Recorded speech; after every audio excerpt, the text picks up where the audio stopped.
శంకరి అతి సమీపంలో ఎన్నికల కోడ్ వస్తున్న నేపథ్యంలో ఎలాగైనా సరే ప్రజలను మభ్యపెట్టాలని భావించిన ముఖ్యమంత్రి జగన్ మరొకసారి బటన్ నొక్కే కార్యక్రమానికి శ్రీకారం చుట్టబోతున్నామంటూ హడావిడి చేశారు. సొంత పత్రికలో పెద్ద ఎత్తున ప్రకటనలు ఇచ్చారు.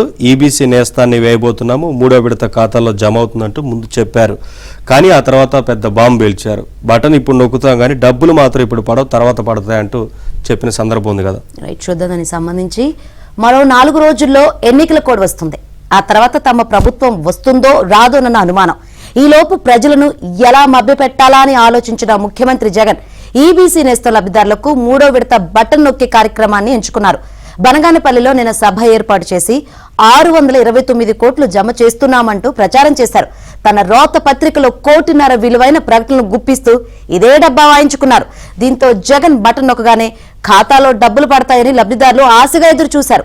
కానీ లబ్ధిదారులకు ఆయన చావు కబురు చల్లగా చెప్పారు. ప్రస్తుతం బటన్ మాత్రమే నొక్కుతున్నానని, డబ్బులు మరో వారం రోజుల తర్వాత పడతాయని చెప్పారు.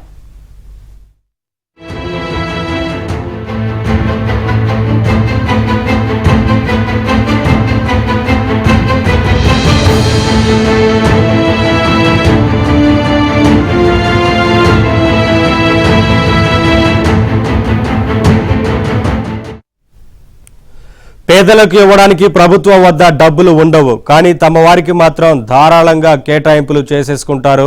నిన్నటికి నిన్న డిజిటల్ కార్పొరేషన్కు నిధుల వరద పారించారు. ఇప్పటికే ఈ సంస్థకు 100 కోట్లు మంజూరు చేశారు.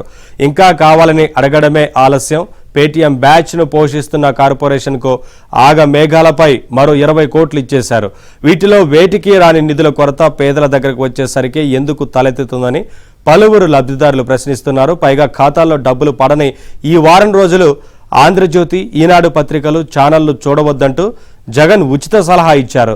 దీంతో జగన్ తీరును చూసి లబ్ధిదారులు ముక్కున వేలేసుకున్నారు.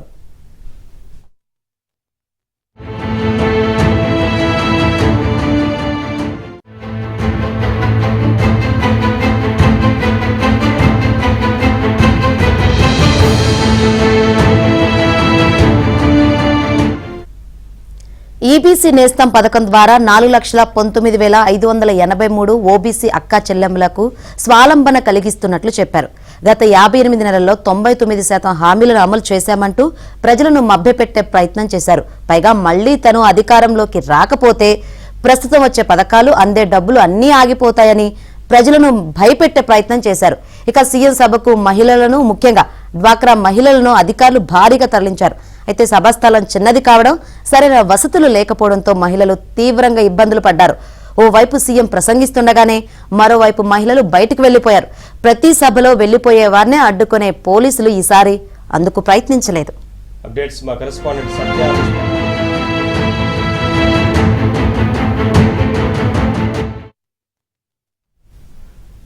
మా కరెస్పాండెంట్ సత్య అందిస్తారు. సత్య, ఈబీసీ నేస్తం 3వ విడత డబ్బును ఖాతాల్లో జమ చేస్తున్నామంటూ బటన్ నొక్కే కార్యక్రమానికి శ్రీకారం చుట్టారు, కానీ ఆ తర్వాత డబ్బులు ఇప్పుడు పడవంటూ చెప్పిన సందర్భం ఉంది కదా, ఏంటి అప్డేట్స్?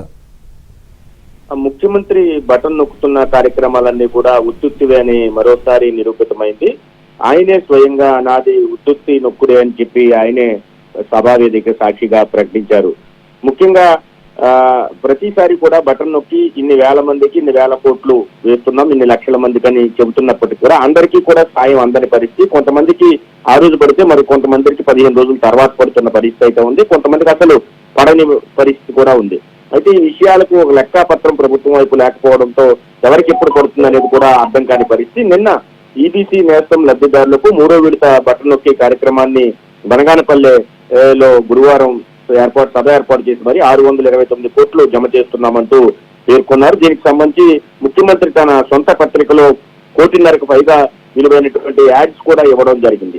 అయితే ఒకవైపు ప్రజాధనాన్ని ఈ విధంగా సొంత పత్రికకు యాడ్స్ రూపంలో ఇస్తూనే మరోవైపు నిధులు ఇవ్వడానికి 629 కోట్లు నిధులు ఇవ్వడానికి మాత్రం సొమ్ములు లేవని ఆయనే స్వయంగా ప్రకటించడం అందరినీ ఆశ్చర్యానికి గురి చేసింది. ముఖ్యంగా మీటింగ్ వచ్చిన లబ్ధిదారులను అయితే మాత్రం తీవ్ర నిరాశ గురి చేసిందని మనం చెప్పొచ్చు.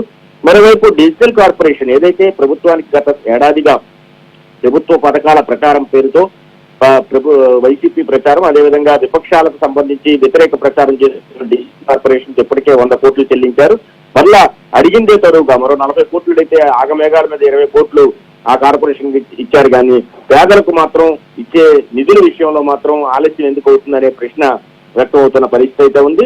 ఇదేనే కాదు, గతంలో నొక్కినటువంటి చాలా బటన్లకు సంబంధించి నిధులు చాలా మందికి పడని పరిస్థితి. అంటే ఒక 3 ఏళ్ళు వరుసగా మేము ఈ పథకం అందించామని చెప్పడానికి లేదు, ఒక సంవత్సరం పడితే 2వ సంవత్సరం పడిన పరిస్థితి అయితే కనిపిస్తుంది. అయితే పేదలకు నిధులు ఇచ్చేటప్పుడు మాత్రం నిధులు లేవని చెబుతూ అదే సొంత పత్రిక కావచ్చు, అదేవిధంగా తమకు ప్రచారం కల్పించే డిజిటల్ కార్పొరేషన్ కావచ్చు ధారాళంగా నిధులు సమకూరుస్తున్న పరిస్థితి అయితే ఉంది. అదేవిధంగా నిన్న సభకు వచ్చినటువంటి మహిళలు, సాధారణంగా ఎప్పుడు కూడా సభకు వచ్చిన వారిని బ్యారికేడ్లు పెట్టి అడ్డగించి బయటకు వెళ్లకుండా చేసే పోలీసులు నిన్న సభకు వచ్చిన మహిళలందరూ కూడా సీఎం స్పీచ్ జరుగుతుండగానే వెళ్ళిపోయినా కానీ ఎలాంటి ఆటంకం కలిగించలేరు. అయితే దీనికి ప్రధాన కారణం ఏదైతే మేతరమెట్ల వద్ద జరిగినటువంటి సిద్ధం సభలో ఒక వ్యక్తి చనిపోవడమే కారణమని చెబుతున్నారు.